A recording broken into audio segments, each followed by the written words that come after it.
Okay, so the PlayStation 5 quote unquote slim story has taken a new turn literally yesterday, and we're going to be reacting to it in a pretty hot fashion. Basically, it looks as though imagery for the slim, it's not really a slim, has emerged. First of all, there was a Chinese bulletin board that seems to have shown an image showing the top half of the console. And this was subsequently followed up by some video that has emerged that shows the casing being handled. Now, what's interesting here is that the video was actually preceded by comments from the guy leaking it, who was essentially saying that it's a match for the Chinese source, but it is a different source, right? So, in essence, unless there's some massive kind of conspiracy going on here, it does look as though we have two independent people with two different sets of media showing the new PlayStation 5 console. And obviously, this needs to be put into context with comments made by arch leaker Tom Henderson, who has been talking about the concept of a new PlayStation 5 with a detachable Blu-ray drive. But he's never actually called it a slim because he never actually saw it, so couldn't really comment on its dimensions. This is the first time that we've actually seen what purports to be the unit that's allegedly coming in September. And it's quite interesting, right, John? Still very much a PlayStation 5, but it has been significantly retooled. It's not exactly slim, which we could possibly infer some things from. But what were your first impressions? So it's very strange because it does look very much like the current unit, but it's hard to tell the scale from this video because it kind of depends on how Yeah. large the hand of the individual holding this is. Because given the size of his hand versus the system, it does seem potentially smaller. But again, Yes. it's hard to gauge that because we don't know the person holding it. But what I will say though is that the most obvious difference does relate to the disk drive thing, and essentially what they've done is split the console faceplates into two. So on both the front and the back, it is now divided with this like sort of diagonal line running through it. So it's no longer a singular plate. But you can see these little plastic feet underneath there, under the lip, that suggests that they're still quite removable.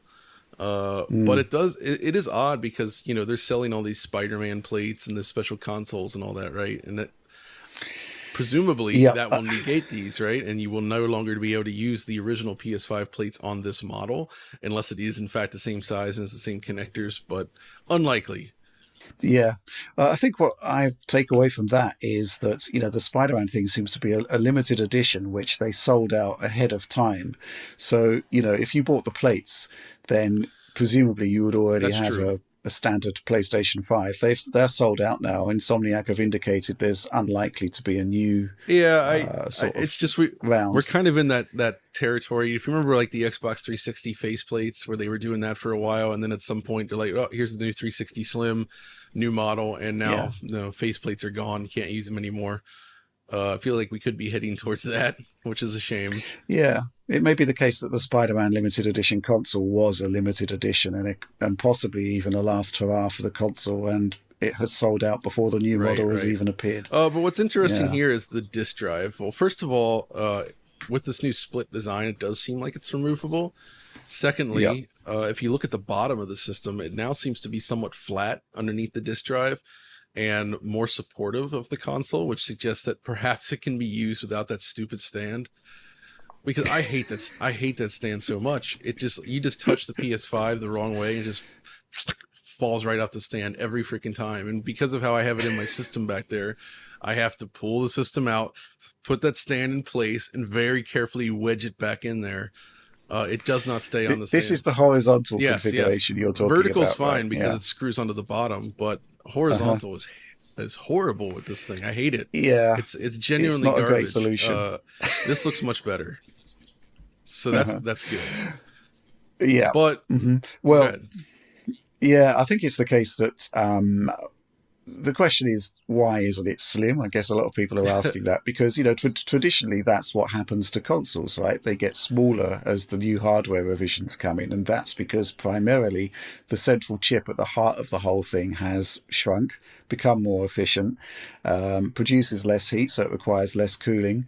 And there's the suggestion that possibly that hasn't happened here. We've already had a die shrink on the PlayStation 5 from 7 nanometer to 6 nanometer, which isn't a revelatory change. There's a small drop in power consumption, but fundamentally it's still of the same kind of silicon generation. It's more of a refinement of the existing process. It may well be the case that there is no further die shrink. Obviously you'd be wanting to move to 5 nanometers or 4 nanometers, whatever TSMC has got. But there's very much the possibility here that it's still at 6 nanometers and they've just reconfigured the whole system. Why would they reconfigure the whole system? Well, the whole detachable Blu-ray drive concept is quite intriguing, right? Because at the moment, Sony has to make a set number of digital units and a set number of disc units. Right. And typically, I don't know what the split would be. I would guess 80% in favor of the disc unit, 20 from the digital. I think that's based on some of the launch retail data from back in 2020, based on what visibility we had. But with this system, there's no need to actually produce two separate models anymore, which presents big savings from the production standpoint. It also means that Sony can dynamically change which models become which SKUs, right? Because, it's just a case of adding the drive or not adding the drive to an existing unit. I guess the question is the extent to which, first of all, they're going to continue with two SKUs to begin with, or whether they'll just shift to a diskless model and you buy the extra drive. And I suspect, I would prefer that they still produce disc models and digital units. But the question is, if you've got a digital unit, is there an upgrade path? How much does the drive cost if you do want to upgrade the unit to a disc model?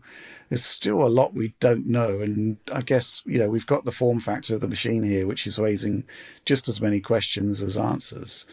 So, what we're missing here is the actual marketing message from Sony, which I think is going to be crucial. I agree. I mean, the main question has answered that this is not some sort of external USB based drive that you plug in next to your console, right? It's not being sold like that. So that is at least potentially great news. As a pure hypothesis, my guess here is that they are going to continue to sell the two SKUs. And like you said, this basically simplifies manufacturing. They were already using the same board on the two systems, but now everything else, it looks like they can just manufacture exactly the same machines and just choose whether to put the drive on or not. And like you say, it's down to like, how is this marketed? Is this disk drive something that the consumers can actually purchase separately? And that's what we don't know. I kind of hope that, I kind of hope that they don't sell it separately, but maybe if they do, it's like a special purchase kind of thing where you could potentially get it, but it's not like you're going to walk into a store or go on Amazon and find drives for sale, I don't know. I mean, that would be the best way forward for making it easier to upgrade, right? Yeah. Oh man, it's a weird one. All I will say is I hope that they continue to sell the two SKUs and that the main one comes with the disk drive already inserted. That would be optimal. There seems to be the suggestion that there's an extra USB-C input on the front as well, which is interesting. Oh, so yeah, based on that, it seems like they actually got rid of the USB-A port on the front, and it's just two USB-C ports, which... Okay. I don't know. That's interesting. This got me thinking about USB as well, because in the comments on Twitter for this, somebody linked to a thread. So Evo 2023 just happened out in California, right? The fighting game festival, and PlayStation 5s were in use. It was very hot there. Lots of systems side by side. They were using the rear USB ports on there. And apparently the heat coming off the power supply combined with running all day and just the heat from the venue was actually causing damage to USB cables, like melting people's USB plugs and causing cable damage and other issues like that in some cases. So I don't know. I never thought about that before, but the USB seems to be kind of a weak point on here, and it's kind of a bummer to see just USB-C on the front now, though presumably you could still use sort of a connector, to adapt it to USB-A, since that's just a straight pin to pin sort of thing. It should work fine, but still. I think possibly there's a case that the DualSense controller will come with a USB-C to USB-C cable. It Wait, just didn't plugs in at the front. actually what did it come with? What does it come with by default? I actually forget. Is it I USB thought A? it was A to C. Really? So yeah, I I might be I've wrong lost there. track of that. I'm not sure which cable came with the PS5 at this point. I thought it was USB-C, but maybe not. I might be wrong. I might be wrong. But But yeah, I don't know. so Is the actually, short answer. maybe But this, if it, let's say it is USB-C, maybe the whole purpose here is that with PSVR2 on the market, that uses one USB-C port, and then they want to keep another USB-C port for controller charging. Maybe, I don't know. It's mhm, not that you leave the PSVR2 plugged in all the time, or at least I would imagine not.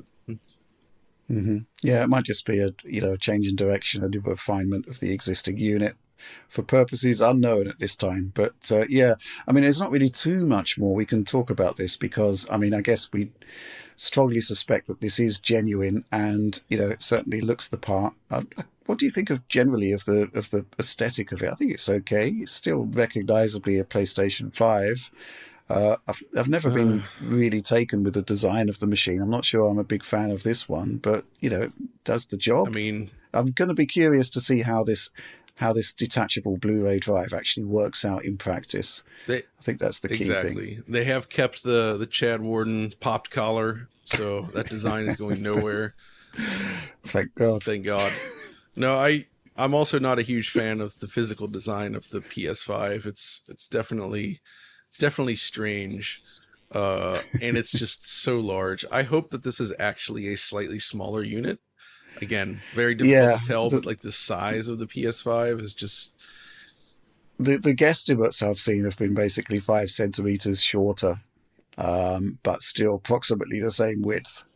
Yeah, it'd be interesting to put them head to head, but also interesting to see just what they've done inside. I mean, there's people asking why are we doing this new model if it's not actually slimmer? But let's see it in the flesh.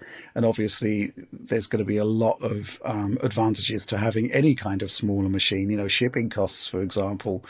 And if there is this rationalization of the production line to make those two models into one more easily, I think that's worthwhile from Sony's perspective too. I'm just going to be curious to see what the user gets out of this at the other end, because it seems to me that Sony actually has a pretty good history of doing second revision consoles on the PlayStation side. true. I guess the best one I can think of is the PlayStation 3 Slim, which was actually a really strong console. If And of course, the PS4 one was actually pretty good as well. Thinking about that it, massive that was efficiency nice. savings Yeah. there. Yeah, I mean, my and hope here is that the board has been reduced in terms of size just enough that now modders could put it inside of a PS3 fat case, and you get like why? because there's so many yellow light of death PS3s out there, you may as well use the case for something. Wow. I'm not sure that was actually on No, their no, no. original I'm kidding. objectives. It just occurred to me that the PS5 is the largest console they've ever made, but if it's just small enough, you might be able to fit in that PS3 case. Yeah, or the Xbox VCR. Oh, That would oh be an gosh, interesting that, upgrade. that thing was cavernous, wasn't it? That case. But it Wow. ran Okay. cool. Yeah. Obviously, I'll give him that. absolutely. Yeah, so there are rumors that this is going to be the new model appearing in September. I'm hoping possibly, if that's the case, we should get something at Gamescom or Gamescom They're not going to adjacent. be at Gamescom, so Yeah, they might have their own that's show though. possible. You know. Maybe TGS. Yeah, absolutely. Interesting. But we're obviously going to be getting one in and testing it and seeing what's actually happening there in due course, assuming this is all real Yeah. and not some massive AI illusion that we've been subjected to. But yeah, stay tuned for more digital therapy Well, coverage on that. Rich, I think the way we can disprove that this is an AI trickery is that it shows a human hand rotating the system, and the hand looks correct, anatomically correct. If this were AI, that would not be the case. He'd have like 8 fingers, or like like, they'd all be thumbs or something like that. Absolutely.